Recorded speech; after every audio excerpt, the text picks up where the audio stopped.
আসসালামু আলাইকুম রহমতুল্লাহ বরকাতুহ।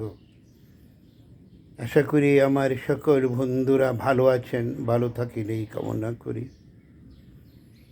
আমি মুসলিম হিসাবে আমি সকল মুসলিম ভাইদেরকে অনুরোধ করব, আকীদা শুদ্ধ করুন, না হলে আপনার সব কিছুই বিফল।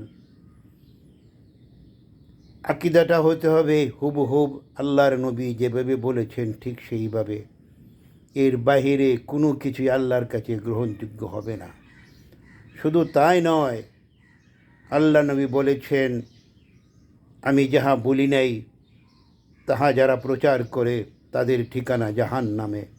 তাই আমার অনুরোধ, সবাইকে বলবো, আকীদা সহিশুদ্ধ করুন, সহি আকীদা মানুন, সহি আকীদা পালন করুন, পরকালে মুক্তি লাভ করুন।